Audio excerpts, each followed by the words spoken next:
Governor's March 15, 2020 order imposing strict limitations on the number of people that may gather in one place. This meeting of the Medford School Committee will be conducted via remote participation to the greatest extent possible. Specific information and the general guidelines for remote participation by members of the public and/or parties with the right and/or requirement to attend this meeting can be found on the City of Medford website. For this meeting, members of the public who wish to listen or watch the meeting may do so by accessing the meeting link contained herein.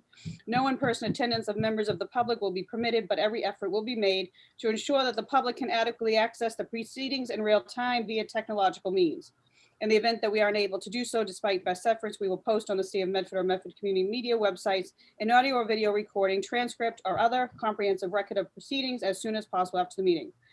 The meeting can be viewed through Medford Community Media on Comcast Channel 15 and Verizon 45 from 5 to 6 p.m. Since the meeting will be held remotely, participants can log or call in by using the following link or call-in number 1-312-626-6799. All right, so that is that. So now I will take a quick roll call. Member Kretz? Here. Member Vanderkloot? Present. Member Mastone, I am here. And now to move on to the agenda, we have one item on the agenda regarding the budget hearings and dates. So I will turn it over to Mr. Murphy. Thank you, Ms. Mastone, and thank you, members of the committee, for having us here this evening. I'm going to share with you a brief deck that will be a continuation of the discussion that we held not at the most recent school committee meeting, but at the prior regular meeting of the school committee, in which we discussed both the closeout of fiscal year 2021 and preparation for fiscal year 2022. So if that's okay with you for me to proceed to that, again, it's only 2 or 3 slides long, talking about the timeline and about the process that we're currently anticipating going through. There'll be a process that will involve members of the district leadership team and culminating with a series of public hearings consistent with the request of the school committee at that previous meeting. And so, and parts of this will be discussed at your upcoming regular school committee meeting on March 22nd, although that will focus more on closing out fiscal year 21 as opposed to fiscal year 22, which is more or less what we're discussing tonight. So first, with regard, various people are commenting on the budget, various forums right now. So first, with regard to the timeline and the committees of the whole that the school committee requested, right now we're anticipating 6 separate budget hearings via a committee of the whole. The 6 umbrella categories that will run from April 27th through May 12th will be broken up via operations and some of the instructional areas of the district. These public discussions will be preceded by an internal process in which department heads will be meeting with Michelle Kingdon, our district comptroller, who's on the call tonight, and myself, along with the leadership team supervisors, to talk through the various priorities and how they're woven together to form the district's operational and strategic budgetary priorities. There's obviously not a lot of content on here, so I'm inclined to just scroll through and then stop the screen share and take questions and we have a discussion. So if that's okay with you, I'm gonna just by way of background, our working thesis right now as we go into the fiscal year of 2022 budgetary process is thinking about a core goal of repairing, rebuilding, and reaffirming. And what we mean by that is we know that there are learning gaps that have been created or exacerbated as a result of the pandemic. And while we're not going to create a special account and that's going to be the funds by which we bridge those gaps and eliminate those gaps. But that is going to be our overarching strategy to make sure that students, particularly our high need and most vulnerable learners, don't feel the effects of this disruption in their educational process any longer than they need to. And I think most of us have seen various studies and research that has come out suggesting that the implications of the pandemic from an educational perspective could be potentially lifelong for some of the students that have been affected. And so what we're thinking about is what are the intensive interventions that we can employ to try to rebuild as quickly as possible and situate our students back to where they were prior to this disruption. And then also think about what are the systems and structures that potentially were already antiquated before this disruption that we can begin to look at in a new way and see how we can build a school system that is well positioned for the future. Some of the challenges that we're expecting as we go into this budget season, and frankly, I think it's a set of challenges that will be, I'm sorry. Sorry. That's right. Sorry, I'm calling one of my kids. Oh, no problem. So one of the sets of challenges that will outlive this immediate rebuilding period is the idea that we are anticipating a significant injection of additional funds. We were already prepared, as we reported to the school committee some time ago, for a $2.3 million influx that will be spread out over the next couple of fiscal years as a result of the ESSER II grant and through the federal legislation that passed in recent weeks or days. We're expecting both at the district level and potentially for the city of Medford, a substantial injection of funding, but it's one-time funding. It's a potentially significant amount of funding where our estimates right now are our ESSER III allocation will be in the vicinity of $4 million, but it's $4 million that is essentially one-time funds intended to be spread out over a period of time. And so that will require us to think strategically about how can we address the goals that we just talked about in terms of rebuilding and repairing and reaffirming our strategies that we know work for our high need and most vulnerable learners in a way that does not create fiscal cliffs.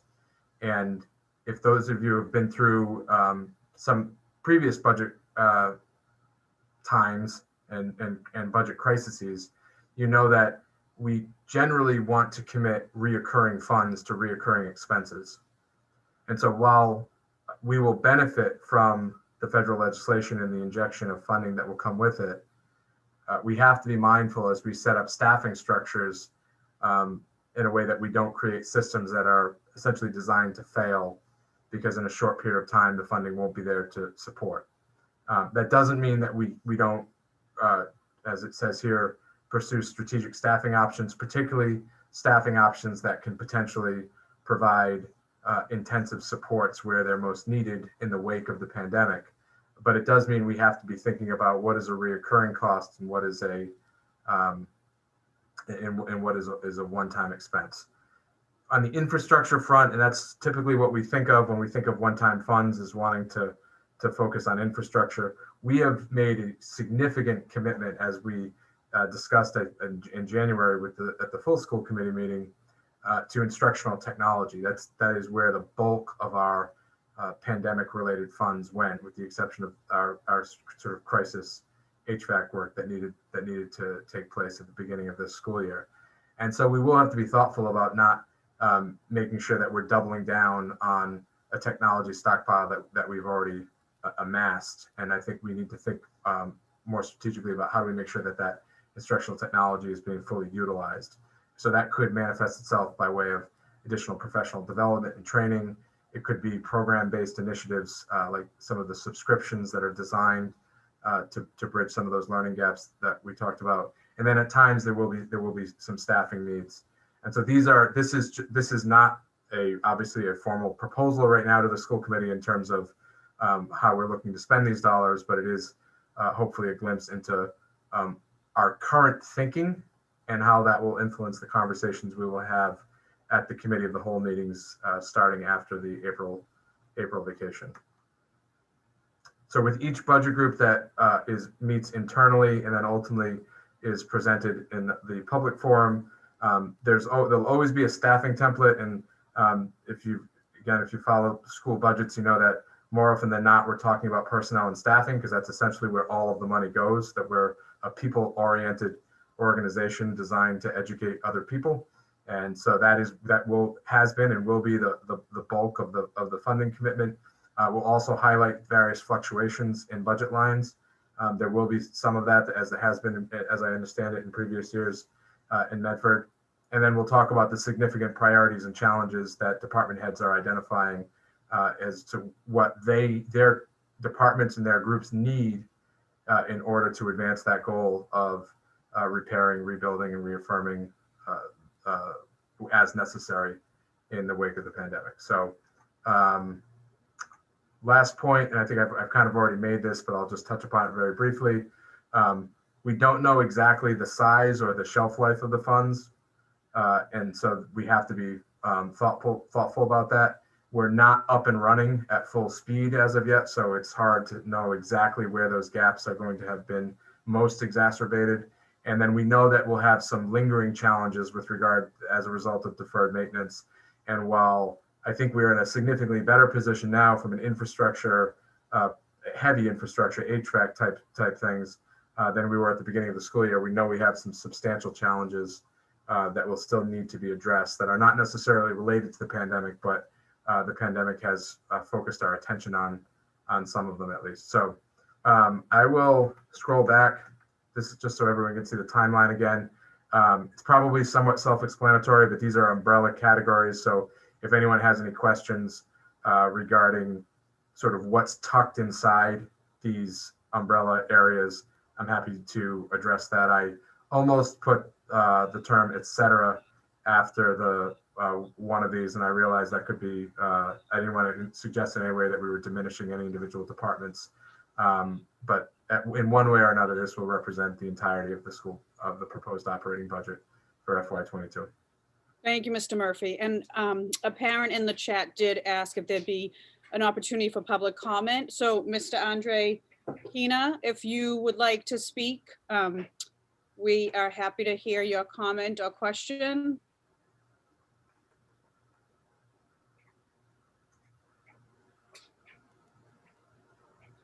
Can you hear me now? Yes, great.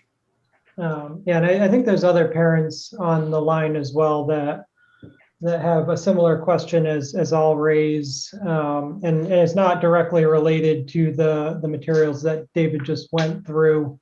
So if there's another appropriate time to discuss it in more detail, I think we're happy to follow up. But there are a number of parents that have started a discussion around the availability of the after school program. And I've sent a couple of emails. I think a number of parents have reached out on this. And really the core of the issue, I think it comes down to the transparency of the program. Because once we've started sort of asking for specific numbers as to who's in the program, what's the availability of the program to new families, what's the current waiting list, where are parents falling, or parents don't even know where they are on the waiting list. And if you look at who the program is serving, what you find is that there's more 4th and 5th graders in the program than kindergartners. And to David's point on bridging the learning gaps, I think the students that are probably most affected by remote learning are some of those youngest children. I have a kindergartner now, and remote school is extremely challenging. And there was a listening session where we heard that there's 3rd graders that are some of the youngest kids are they're struggling even to know how to read at this point. And the after school program is really outlined as an enrichment program. It's further support. So I know you outlined the most vulnerable students, and I think you're probably thinking about it differently. But I think the youngest, the kindergartners, the 1st graders, I would qualify them as the most vulnerable students, and some of the students whose basic educational needs, there are gaps there. And there are a number of points where, I think, I know this is a budget meeting, and in raising this issue, I think to some degree it is a budgetary issue. And yeah, I think there's more than 17 families. I think there's 86 families on the waiting list, 17 that are starting to organize to discuss this. And really, we'd be interested in, I know this has been a problem for years and years and years and years. And rather than just sort of recognizing it as an existing problem without a solution, discussing other options, both budgetary and otherwise, in order to really figure out a way that this can be addressed to create a program that's accessible to the right set of students. In my mind, the youngest students who need the most after-school care, who need sort of those learning gaps bridged. I think, and I know, and we recognize that this is a challenging problem, but I know there's a number of parents who this is one of our top problems. That we really need addressed, particularly in this pandemic environment where it's difficult to find alternatives, where we don't necessarily want to expose our children to other groups of children that aren't in the same school system. So there's a number of issues here. We recognize it's complex. I know there's a number of other parents on the line as well. And Mr. Kina, just for the record, could you state your address and it can be registered? Johnson Ave in Medford. Great. I do appreciate what you said. I do see Paulette's hand up. Member Vanderkloot. Yes, I just want to mention that one of the real key issues about the after-school program is personnel, is getting enough people to cover the students, and that's been a real challenge. So even, if you look at enrollment, whatever, obviously the answer is to expand it, but expansion has been tough because of the lack of people who want to apply for the relatively low paying jobs. And it's not just the low pay, it's also the hours. Many of our teachers have already worked a full day, so they're not particularly interested. We've tried students coming in. We certainly bring in a certain amount of high school students, but they need to be overseen. So absolutely what we would like is to be able to expand it to accommodate every family who needs it, because that's the answer. But it is challenging. And I also, Mr. Murphy, and I was just going to ask you, and you might know the answer. I do think this is a longer conversation to come up with some solutions or remedies because as Mr. Kina said, it has been an ongoing issue after school program. So I'm not sure if that would be what subcommittee it would fall under to have a more robust conversation than under this budget scheduling meeting. I think there's a variety of subcommittees that we could and certainly would like to put this as an agenda item so we can have a thorough discussion on it. I will say that Ms. Vanderkloot correctly identified one of the key challenges that the district has faced in exploring the potential expansion of the program. In addition to the odd hours and low pay, only one of which, frankly, we can address because one is just sort of structural to the nature of the program. We have issues of infrastructure with regard to capacity at least some of the schools. We have, within recent weeks, begun exploring the possibility of additional venues, both from partner organizations and potentially internal schools in terms of what space could potentially be repurposed. And those are conversations that the central administration is having more or less as we speak with principals to see how we could potentially create space in a way that would not be disruptive to the rest of the school's operations. There are some questions of equity on a school-to-school basis as well that need to be addressed. And one of the conversations that Assistant Superintendent Galusi and I were having with the director of the program just within the last week were thinking through what would happen if we found a way to open up additional seats so that the program could grow, with the idea being that continues to be fee-based and therefore could be fiscally sustainable. How would we do that in a way that would not exacerbate some of those potential inequities that are occurring across different schools? So I don't think that provides answers necessarily to the questions that have raised, but I hope that it can instill some degree of confidence that these are issues that we are in the process of having conversations about and deliberating over how we can best address some of the issues that have been raised, because having generally speaking, as an educational opportunity as a public school, we don't want to have a wait list, number one. And in addition to that, we want to make sure that the opportunities are being enjoyed as in a robust and equitable manner across all of our elementary schools. So I think this is a topic that some of it will touch upon this subcommittee certainly, but I think it's one that the school committee and the community will be hearing a lot more about in the coming weeks and months. Member Vanderkloot? It sounds like we will need to be having a separate committee of the whole meeting for this topic. Okay. All right. Yeah, So I we don't can, know. I mean, I think the school committee can choose whatever forum they want to entertain the conversation in, but it's certainly one that I would expect the administration to be bringing forth additional information and recommendations to the committee before the end of this school year. okay. All right. Thank you. Are there any other community members who would like to speak or have any questions about our budget schedule?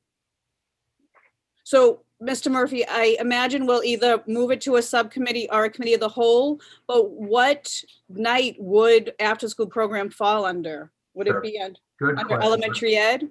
Let me, I don't think so actually, but let me check on that. That would be on May 12th. So I think that is where it says, The central office?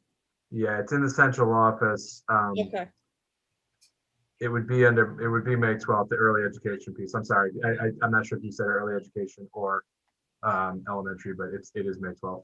May 12th. Okay, so for folks about after-school program, I don't want to make any promises, but hopefully we can either move it to a subcommittee or a committee of the whole before May 12th, and then May 12th would be when Miss Megan Fiddler-Carey would be presenting. And that's just to be clear though, that is specific to the FY22 operating budget. I Okay, would fully expect that before and after school programming and some of the decisions that have to be made in preparation for the 21-22 school year will be on the committee's agenda prior to May 12th. In our conversation last week, April looked as though when we would have the information we need to bring to the committee. okay. And again, there are a lot of conversations going on about this, so I wouldn't want to rush it and present prematurely, but I think at one of the meetings in April, we'll be in a position to do that. Okay, so I'm just trying to think of the subcommittees. Ms. Kretz, your buildings and grounds, what else do you have? What other two do you, and you sit on personnel and budget? Personnel, yep. And the community engagement. Engagement. And then Paulette, what are the three you're on? Curriculum, this one, and Special ed? yeah. Well, I forget. Do you want me to get the list and take a look? We used to have support services and it fell under support services. Right. I have the list in front of me if anyone has questions about. Yeah, you want to just read off the titles, Dave? That's Rules, Policy, and Equity is chaired by Mr. Rousseau. Engagement, Communications, and Strategic Planning chaired by Ms. Graham. Curriculum chaired by Ms. Vanderkloot. Behavioral Health, Special Ed and People Services chaired by Ms. McLaughlin. Personnel and Budget chaired by Ms. Stone, and Buildings and Grounds chaired by Ms. Kretz. So we used to have one that was called support services, and when they were shrunk to a more manageable level, that is not as clear. Right. I mean, you know, you could argue it in any number of different ways. That's why I said committee of the whole, partly because I think that all the members will be interested in this discussion. Our expectation for the presentation I alluded to earlier would be that we'd be coming to the full school committee. We're certainly happy to present Oh, okay. So it's, either of any of the subcommittees, but that was the intention, because we need to set a fee schedule, and I think there are some other strategic decisions both for next year and in years going forward, in addition to the possibility of repurposing infrastructure. So for all of those reasons, our expectation was that we would be presenting to the full school committee at some point in April. okay.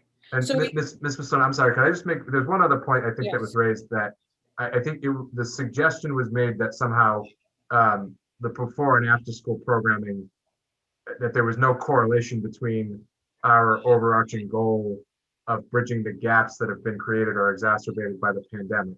And I don't know how or what I would have said to suggest that the administration does not see a direct nexus and a strong nexus between the need to bridge those gaps and the needs to make sure that these programs are available and are growing consistent with student needs. But the point of having an overarching strategic objective in going into the development of the budget process is to make sure that all budgetary priorities are being measured against the challenging circumstances under which we're operating. And so I don't know how or why the inference would be that somehow before and after school program were exempt from that.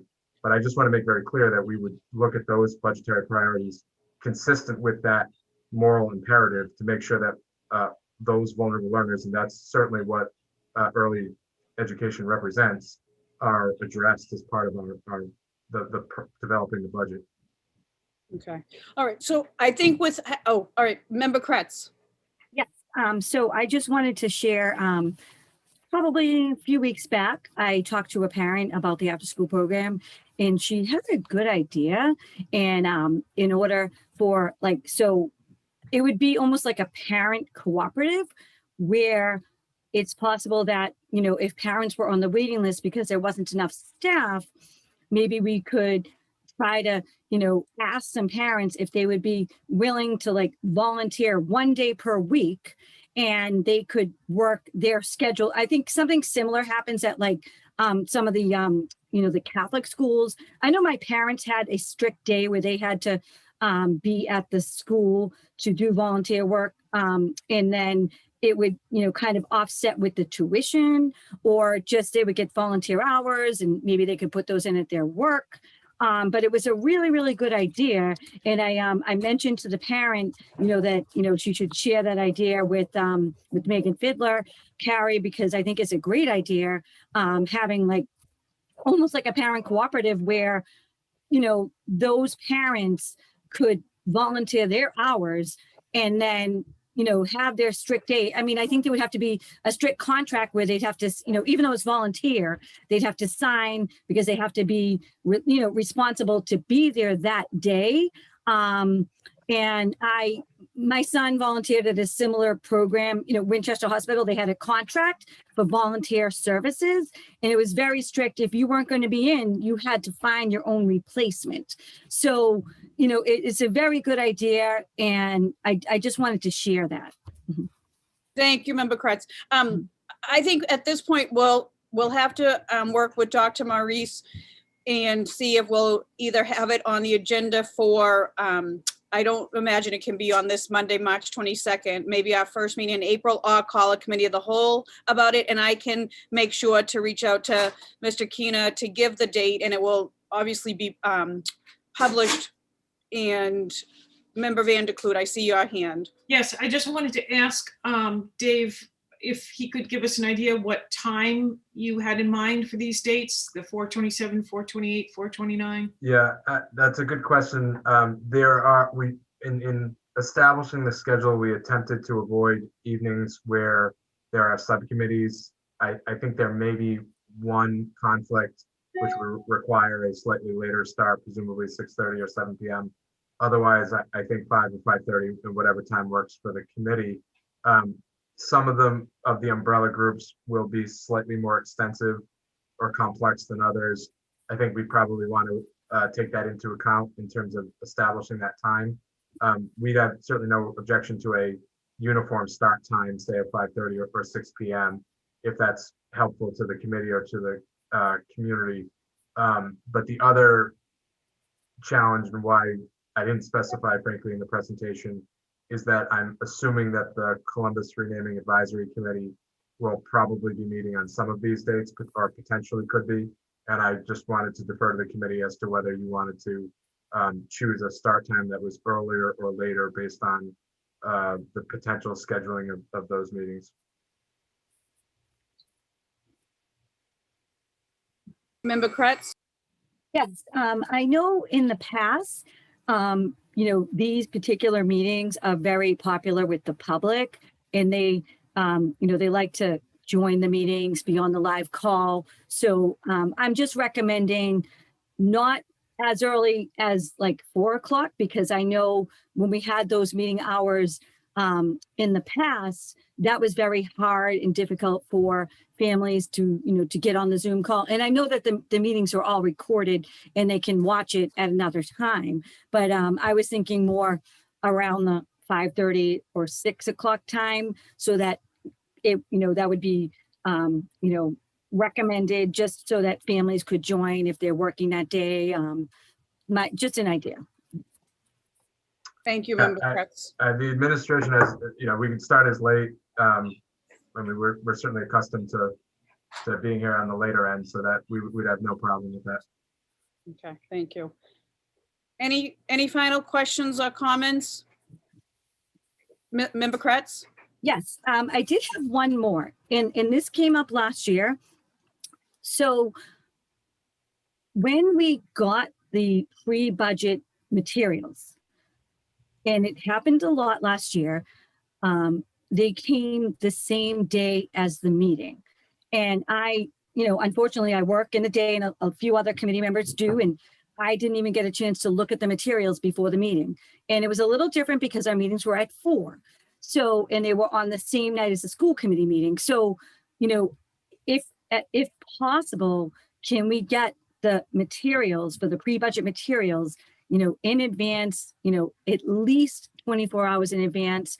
And then after that meeting, at the end of that week, because I can see we have 3 meetings in 1 week. So at the end of that week, if we can get those materials sent to our homes, and so that we can have the hard copy, because it was very difficult to keep on going back and forth, like, to where was that email? Where did that go? It was very difficult to go back and just look at the information about the pre-budget, because when we got to the budget, you had to like scramble. Where did that go? Where was it put?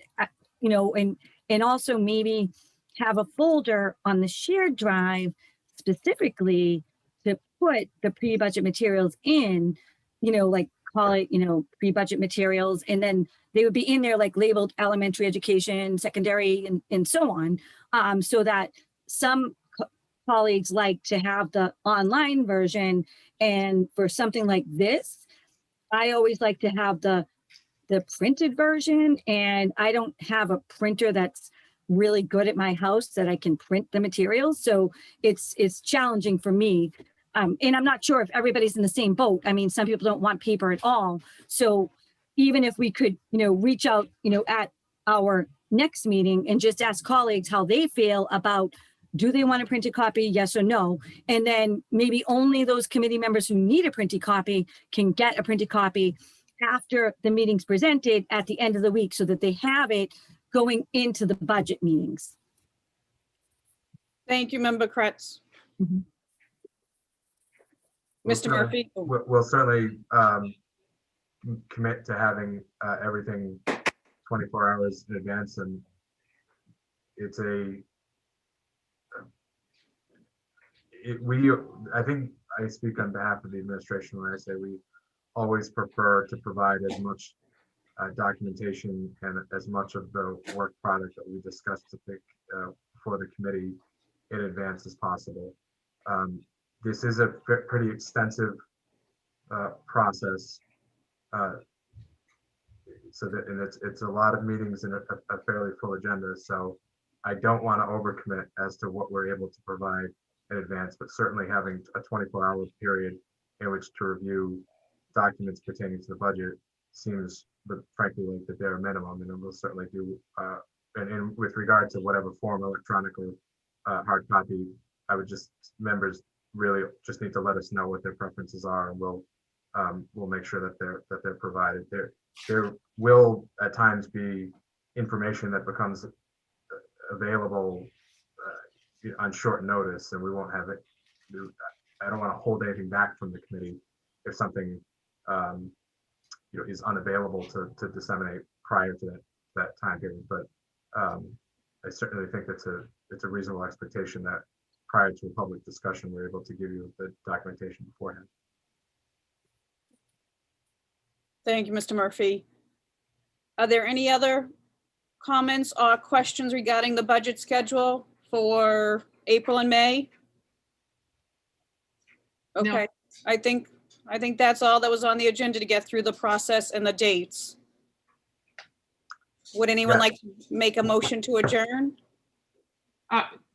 Mr. Murphy, did you have something else to add? I didn't know if my impression from the previous meeting of the school committee was that there was a hope that the budget subcommittee would formally send to the committee of the whole the groupings and the schedule. So certainly, I don't think you need to, and I don't know of any requirement, but just consistent with the previous discussion, you may want to just entertain a motion to send this timeline to the full committee, and then we'll go ahead and schedule the committees of the whole consistent with that timeline.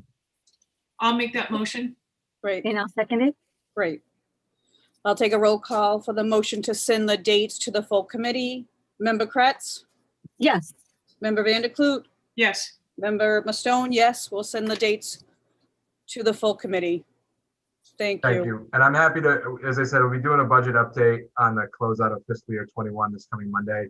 And we could even incorporate this into that presentation to give people a timeline and make sure they know what to look forward to in the coming weeks. That's great. Thank you. Thanks. All right. Now, Member Vanderklut, did you have a motion to adjourn? I have a motion to adjourn. Second. And I'll take a roll call to adjourn. Member Kretz, Yes. Member Vanderklut, Yes. Member Mastone, yes. Well, thank you all for joining us. Thank Bye, you. Grace. Oh, happy St. Patrick's Day for tomorrow.